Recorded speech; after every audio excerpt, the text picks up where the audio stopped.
She said yes to him in front of everyone who loved her.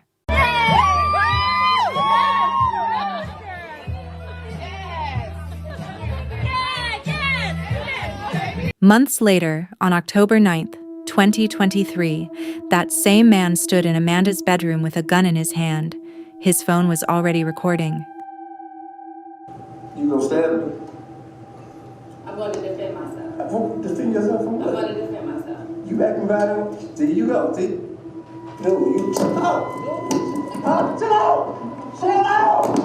Chill out. You know what? Chill out. Why'd you try to help me with? He shot her 6 times. He told the police it was self-defense. He told them she came at him with a knife. And for 48 hours, the system believed him. He walked free. Come back upstairs with the knife, so I record her again. She grabbed the phone out of my hand while I'm trying to record and took the knife and poked the screen and bust the screen all up on the phone. Then she slinged the phone. And then she come charging me, so I'm running around the room. I jump up on the bed. And when I jump up on the bed, she trying to come around on me with the knife. So I grabbed her gun from under the mattress, and she jumped, she was trying to come out. I shot, man. I kept telling her, baby, calm down, put the knife down, stop. But what Terell Edwards did not know, what he could not have counted on, was that Amanda Williams had been quietly keeping receipts for years. Photographs, text messages, hospital records, everything. And those receipts followed him all the way to a courtroom. Told him to leave. I want you to leave. Go. He said no. And she has a knife with her. And they're arguing. And the defendant gets a gun and shoots her 6 times. I was scared. She had me so scared with that knife. She's coming out of my closet with the whole bunch of clothes and she's throwing them all over the floor, telling me to get out. You just said you were de-escalating by telling her to chill out. Why didn't you de-escalate further by saying, I've got your gun, please stop? Like I said, I didn't want to shoot her. So she cut me off and she lunged at me with the knife. I had no other choice. Before we get into today's story, this is Buzzed Crime. Drop a like, share your thoughts in the comments, and subscribe so you don't miss out on cases like this.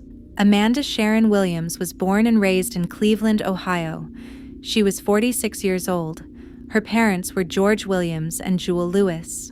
By the people who knew her, she was known as the person who held everybody else up. She graduated from Shaw High School in 1995. She earned her Bachelor of Science from Cleveland State University. By 2023, she had built something most people only dream about. She owned a salon. It was called Alamode Styles.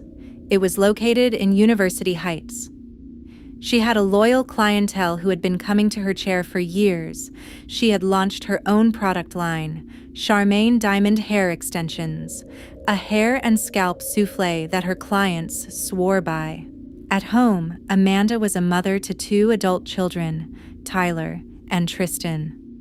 Tyler lived in the house with her in Warrensville Heights. Her brother Joey was one of the people she leaned on most. She was a Delta Sigma Theta, active in her chapter. The people around Amanda did not just love her. They needed her. She was the kind of person who made everybody else feel seen. Terell Edwards was 41 years old. He worked at a hospital. He picked up extra income driving for Walmart. On the surface, he and Amanda looked like they had it together. Their social media filled with anniversary posts, premium concert seats in Vegas, birthday shout-outs, matching outfits. Wanna love you in every kind of way. I wanna please you no matter. To anyone scrolling past, it looked like a solid relationship. But the people closest to Amanda had a different picture. Behind what showed up online, she had been thinking about ending things. At the time Terell proposed, the two were already in couples counseling. According to people in Amanda's circle, Terell had a record. He had been arrested back in 2019 for a violent incident involving Amanda herself. Around 2020, another woman had reportedly sought a protective order against him, citing stalking behavior and threats. This was not the first time he had hurt somebody. It was not even the second. It was a pattern. In November of 2020, Amanda was hospitalized. Whatever happened in that house that night put her in a hospital bed. 2 days after she was discharged, she sent Terell a text message. She wrote that every time she looked in the mirror, she felt a wave of anger she could not shake. She wrote that walking around looking the way she did was not just embarrassing, it was humiliating. She told him that using a foot to cause that kind of harm to another person was one of the worst things a human being could do. She made it clear. The only reason he was not behind bars was because of how strong she was. Then Terell responded, and he admitted it. He wrote that he was glad they were both strong. He told her he hoped she felt better. He told her he was sorry for what he did. He apologized. In writing, Amanda kept the message. She kept the photographs she took of her injuries. She kept the hospital records from her admission. She hid all of it. Even from Tyler. Even from her own son who was living in the same house.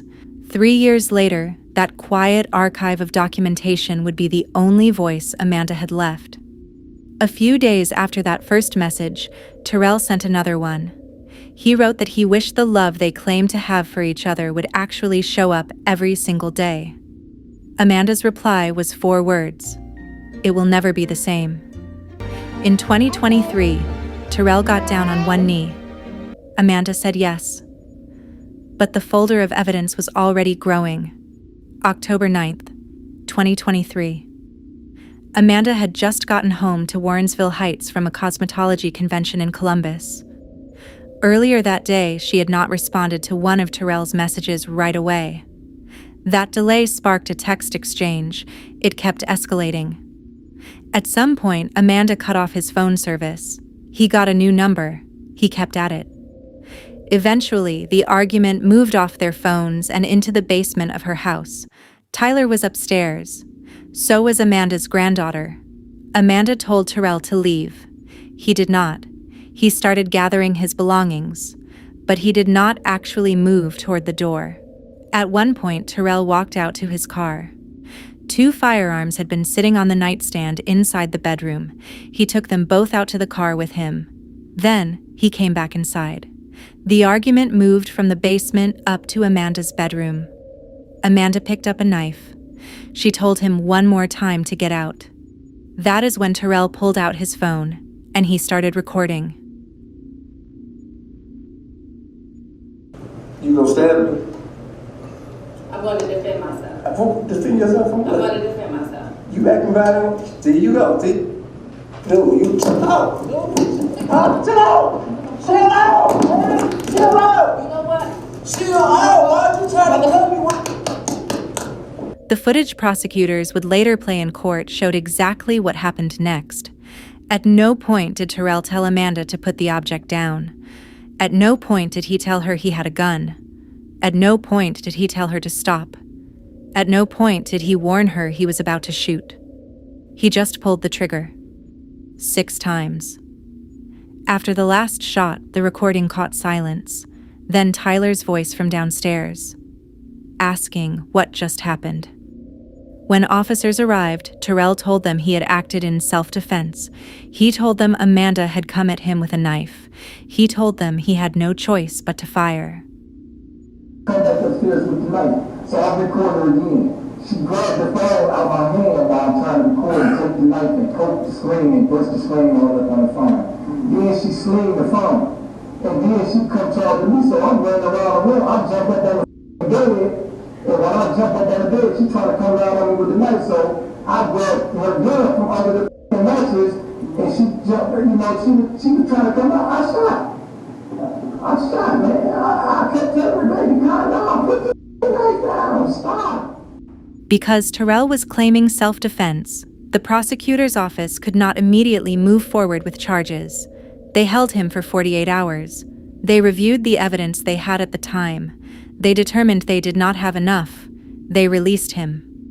The man who had just killed Amanda Williams walked back out onto the street. Standing outside Warrensville Heights Police Department, there are family, friends, and even sorority sisters who all want one thing. Justice for Amanda! With weary hearts. I have to live the rest of my life knowing that I wasn't there for my baby. Amanda Williams' mother and daughter, Tyler Williams, say they're not giving up in their fight for justice during a press conference Tuesday afternoon at the Word Church. I just want justice for my mom. Something has to happen. We don't feel safe. Amanda Williams was killed more than 2 weeks ago after what started as a domestic violence call. Warrensville Heights police had her fiancé in custody, but he was released from jail after Warrensville Heights told News 5 in a statement that the Cuyahoga County Prosecutor's Office determined there was insufficient evidence to charge him. Prosecutors also told us he had plans to claim self-defense, so we reached back out for an update. In a statement, they say their office received preliminary reports from police on Monday and are waiting for additional evidence. Once prosecutors believe the investigation is fully complete, they will determine how to proceed, which will likely include a presentation to the grand jury. Let me be crystal clear that there's more to this case than you may know. With this, Pastor R.A. Vernon, along with Williams' family, friends, and sorority sisters, went to Warrensville Heights Police Department today to present pictures and text messages of what they say is evidence in her case. My deepest condolences for you. Thank you so much. I appreciate that. The life of my sister matters. And for that, we won't stop until we get justice for Amanda. After standing outside for nearly an hour, family and friends left hopeful. They are working on it. That justice will be served. They're listening to us and it's moving forward. We're happy about that. Very happy about that. The evidence had been presented to a Cuyahoga County grand jury. Investigators brought them everything: the text messages Amanda had saved, the photographs, the hospital records, the recording Terell himself had made, his statements to officers on the night of the shooting, the findings from the medical examiner.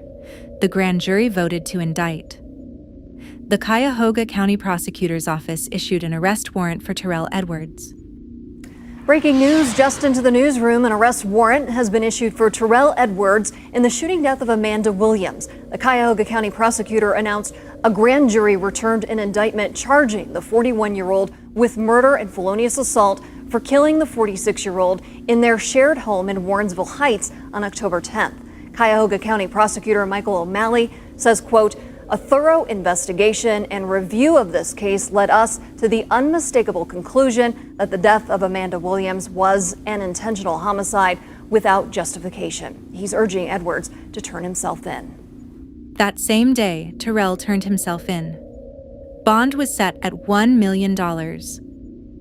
10 days after Amanda was killed, on October 19th, 2023, her homegoing service was held at the Word Church in Warrensville Heights. Even in the middle of their grief, her family kept showing up for her. They understood something most families have to learn the hard way. Accountability does not happen on its own. You have to fight for it.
The trial began on February 27, 2024, at the Cuyahoga County Justice Center in downtown Cleveland.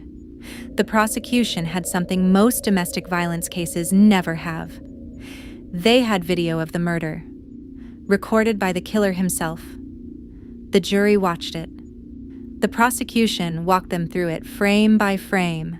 They pointed out what was not in it. At no point did Terell tell Amanda to put the object down.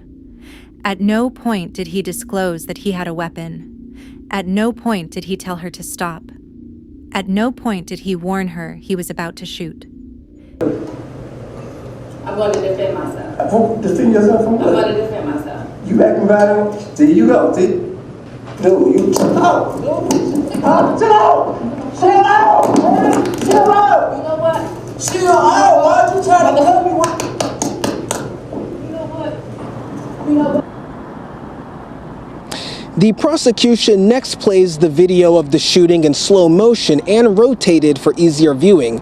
They stress that in the video, Edwards never asks Williams to put down the knife, never tells her he has a gun, and doesn't warn her that he's going to shoot her. They also say that while Edwards is near the headboard of the bed grabbing the gun from under the mattress, Williams is several feet away towards the foot of the bed and was not near or approaching Edwards. The prosecutor cross-examined Terell on the stand. He pointed to the recording. He pointed to Terell's own words. He asked one question that the entire courtroom needed to hear answered. You said you were de-escalating by telling her to chill out. Why didn't you de-escalate further by saying, I've got your gun, please stop? Like I said, I didn't want to shoot her. Edwards says he got a hold of Amanda's gun as he was trying to get away from her and testified he had only two choices, get stabbed or shoot. I'm trying to run to get away, and that's when she cut me off and she lunged at me with the knife. I had no other choice. She never knew you had her gun, did she? I don't believe so, no. Terell had the gun. He had the phone. He had the camera. He had the time. He never warned her. He never told her he was about to fire. He never gave her a chance to stop. He just pulled the trigger 6 times. On March 4th, 2024, the jury came back with their verdict. 5 guilty counts, 2 counts of murder, 2 counts of felonious assault, 1 count of domestic violence. He was found not guilty of aggravated murder, but everything else stuck. I view the verdict forms, and they do appear to be accurately or at least completely filled out. Mr. Edwards, you could please stand. The verdict forms in this case, count 1. Verdict reads, we, the jury in this case, being duly impaneled and sworn, do find the defendant, Terell Edwards, not guilty of aggravated murder in violation of 2903.01a of the Ohio Revised Code is charged in count 1 of the indictment. It is signed in ink by all 12 jurors, and the specifications are not completed. Count 2, the verdict reads, we, the jury in this case, being duly impaneled and sworn, do find the defendant, Terell Edwards, guilty of murder in violation of Revised Code Section 2903.02a of the Ohio Revised Code is charged in count 2 of the indictment. It is signed in ink by all 12 jurors. Pursuant to their directions, the firearm specification. All right.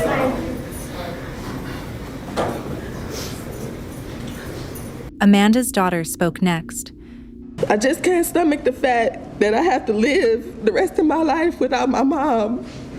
My daughter has to live the rest of her life without her grandma because a coward wanted to take her life. My mom did not deserve this at all. Tyler, the daughter of Amanda Williams, broke in the courtroom Monday as she shared how her world was shattered when Terell Edwards killed her mother. The judge sentencing Edwards to life in prison on convictions of murder, felonious assault, and domestic violence, saying he'd be eligible for parole after 24 years. Tyler was in the home last October when Edwards shot her mom 6 times during an argument. My mother was a family-oriented person. She was my motivator, my best friend. She was the glue to this family. She was my guidance, my everything. During impact statements, Williams' brother called Edwards a wolf in sheep's clothing. He gave my sister everything he had. He gave her everything he had to give her in that gun, every ounce of it. Please give him what you got in your, or every ounce of what you can give him. He didn't give her no. How could you kill that woman like that, Terell? Tell me, man. How did you do that to her, man? Prosecuting attorney Kevin Filiatro and the Williams family saying that justice was served. We got what we can get to. Yeah. We satisfied, we can go begin to heal. And thank you to the prosecutor's office. We want to thank Kevin from the bottom of our heart. Without him, we wouldn't have got this far either. And we just also want to thank everyone for the support and coming along with us on this ride. Today, Amanda Williams is gone. Her salon chair is empty. Her clients still talk about her. Her sorority sisters still talk about her. Her 4-year-old granddaughter has a hole in her life that she is still too young to understand. Tyler is the son who had to walk downstairs that night and find his mother. Joey is the brother who has to live with the memory of giving his blessing. Jewel is the mother who has to live with the fact that she was not there. Amanda built a business. She raised her children. She showed up for her community until she could not anymore. And she did one more thing nobody knew about.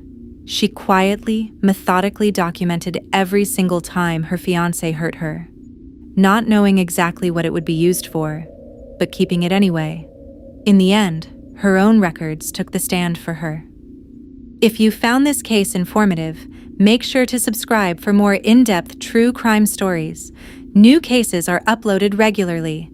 And as always, stay aware, stay informed, and we'll see you in the next one.